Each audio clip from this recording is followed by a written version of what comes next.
সোনা চুরির অভিযোগ আর সোনা চুরির অভিযোগে গ্রেপ্তার করা হয়েছে বিজেপি কর্মীকে।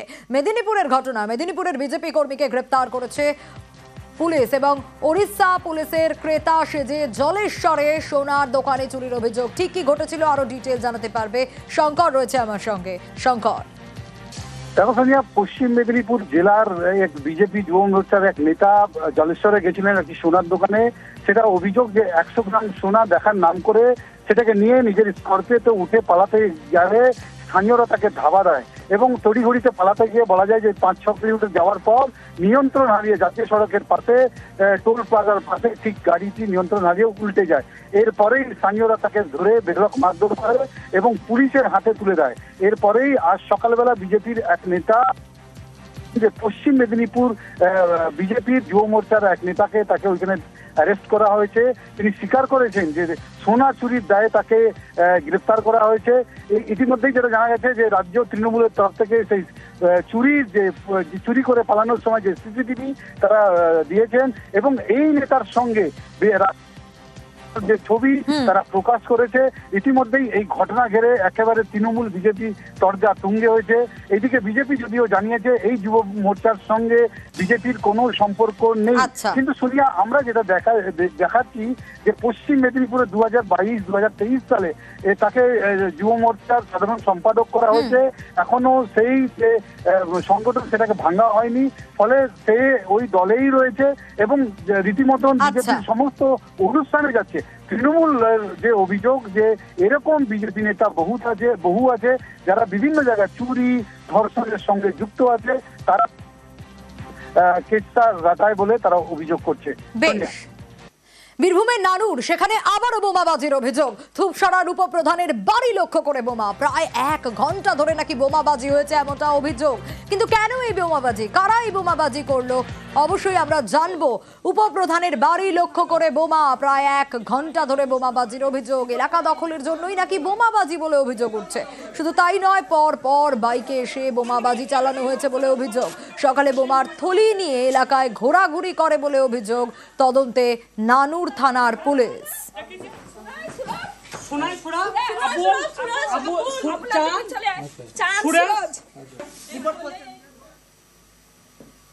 এর আগে আমরা দেখেছিলাম ভুরি জাল বার্থ সার্টিফিকেটের অভিযোগ সামনে এসেছিল। এবার জাল বার্থ সার্টিফিকেট আটকাতে কড়াকড়ি, বার্থ সার্টিফিকেট নিয়ে আরো কড়াকড়ি রাজ্যের। কি পদক্ষেপ নেওয়া হচ্ছে, সোমরাজের কাছ থেকে আরো ডিটেইল জানতে পারবো।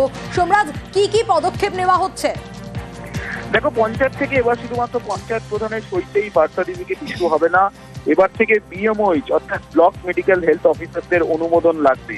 ব্লক মেডিকেল হেলথ অফিসারদের অনুমোদন ছাড়া পঞ্চায়েত প্রধান কোন রকম ভাবে বার্থ সার্টিফিকেট ইস্যু করতে পারবেন না, এমনটাই সিদ্ধান্ত নেওয়া হয়েছে বলে সূত্র মারফত খবর। তুমি জানো যে জন্ম মৃত্যু যে পোর্টাল, যেখান থেকে বার্থ সার্টিফিকেট বা ডেথ সার্টিফিকেট ইস্যু করা হয় রাজ্যের তরফে, সেখানেই মূলত এই সিকিউরিটি ফিচার্স নতুন করে যুক্ত করা হয়েছে, যেখানে কেউ বা কারা যদি বার্থ সার্টিফিকেটের জন্য পঞ্চায়েত প্রধানের কাছে যান, তাহলে পঞ্চায়েত প্রধান বার্থ সার্টিফিকেট ইস্যু করার আগে বিএমওইচ এর কাছে অ্যাপ্রুভাল নেবেন। বিএমওইচ তখন আশা কর্মীদের পাঠাবেন যে শিশুর বার্থ সার্টিফিকেটের জন্য বলা হচ্ছে তার বাড়িতে যাবেন, সেখানে খতিয়ে দেখবেন, তারপরেই সংশ্লিষ্ট পঞ্চায়েত প্রধান বার্থ সার্টিফিকেট ইস্যু করবে, অবশ্যই বিএমওইচ এর অনুমোদন নিয়ে। বেশ সোমরাজ, অন্যান্য খবরেও নজর রাখবো, ফালাকাটার দিকে নজর রাখবো, কারণ সেখানে হাতির তাণ্ডব। আর হাতির তাণ্ডবে ভুট্টা ক্ষেত একেবারে তছনছ হয়ে গেছে। হাতির হানায় কলা বাগান, সুপারি বাগান সব লন্ডভন্ড।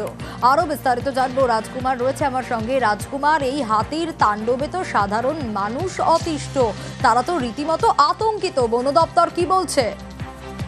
দেখো, ইতিমধ্যেই কিন্তু বন দপ্তরের কর্মীরা ওখানে পৌঁছেছে এবং ক্ষয়ক্ষতির যে হিসাব তারা করছে। এবং জলদাপাড়া জাতীয় উদ্যান কর্তৃপক্ষ সূত্রে আমরা জানতে পারছি যে সমস্ত কৃষকদের এই ক্ষয়ক্ষতি হয়েছে, তারা নির্দিষ্ট ফরম্যাটে আবেদন করলে সে ক্ষতিপূরণ কতটা দেওয়া যায় তা খতিয়ে দেখবে বন দপ্তর বলে জানিয়েছে।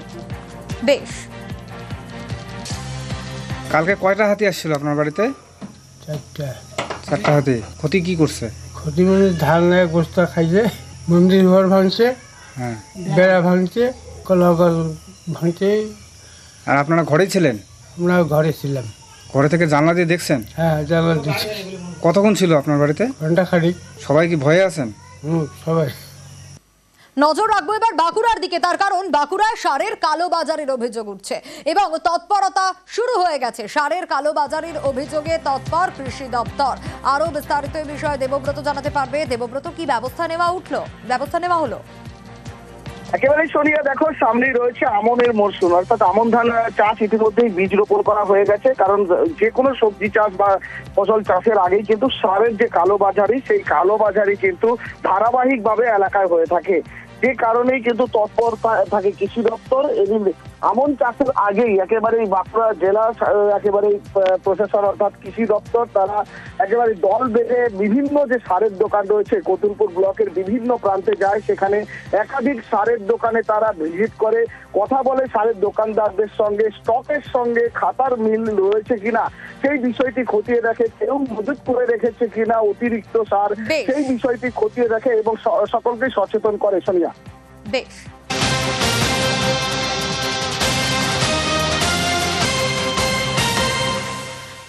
আপনাদের মনে করিয়ে দিই, সম্প্রতি আমরা দেখেছিলাম জলপাইগুড়িতে এটিএম লুটের চেষ্টা চালিয়েছিল দুষ্কৃতীরা, লক্ষাধিক টাকা লুট করে পালিয়ে গিয়েছিল। আবারও সেই জলপাইগুড়ি যেখানে এটিএম লুটের চেষ্টার অভিযোগ। ময়নাগুড়ি বোলবাড়ির পর এবার ঘটনাস্থল রানীনগর।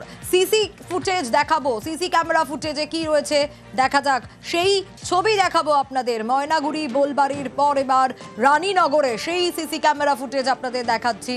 পুলিশ পাকড়াও করে দুষ্কৃতীদের।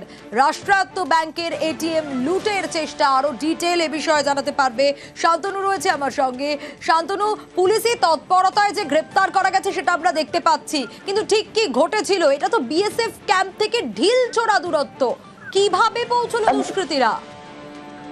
দেখো, সেই সময় কিন্তু টহলরত পুলিশ ভ্যান ওই এলাকাতেই ছিল। ঠিক সেই সময় কিন্তু 2:19 নাগাদ কিন্তু পুলিশের যে কন্ট্রোল রুম রয়েছে সেখান থেকে কোতোয়ালি থানার খবর আছে যে স্থানীয় যে বিএসএফ ক্যাম্প রয়েছে তার পাশে রাষ্ট্রায়ত্ত একটি ব্যাংকে ডাকাতরা ডাকাতির চেষ্টা চালাচ্ছে। সেই খবর পাওয়া মাত্রই কিন্তু যে ভ্যানটি সেই এলাকায় টহলদারির দায়িত্বে ছিলেন তাকে ডেকে পাঠায় পুলিশ এবং থানা থেকে আরো 2টো পুলিশ ভ্যান ঘটনাস্থলে পৌঁছায়। বলা যেতে পারে গোটা এলাকা ঘিরে ফেলে পুলিশ এবং তারপরে কিন্তু দুষ্কৃতীরা পালানোর চেষ্টা চালালেও কিন্তু সেই অর্থে পালাতে পারেনি। বেশ কয়েকজন দুষ্কৃতীর একটি দল সেই সময় এটিএম কাউন্টারে ঢুকে এটিএম কাটার চেষ্টা করছিল। ট্যাব থেকে গ্যাস সিলিন্ডার থেকে শুরু করে অনেক কিছু উদ্ধার করেছে পুলিশ এবং সেই অবস্থায় ধাওয়া করে কৌশিক মুখার্জি নামে এক যুবককে গ্রেপ্তার করে পুলিশ। পরবর্তীতে আরো এক যুবক যিনি পালিয়ে গেছিল এলাকার মধ্যেই ছিল, তাকে প্রায় 1.5 ঘন্টার চেষ্টা আরো একজনকে গ্রেপ্তার করে আরো 2জনকে আটক করে নিয়ে এসেছে থানায়। পুলিশ তাদেরকে জিজ্ঞাসাবাদ চালাচ্ছে, কারণ তাদেরকেও সেই সময় এই এলাকায় দেখা গেছিল। গোটা সিসিটিভি ফুটেজ দেখেই কিন্তু দুষ্কৃতীদের চিহ্নিত করার চেষ্টা চালাচ্ছে পুলিশ।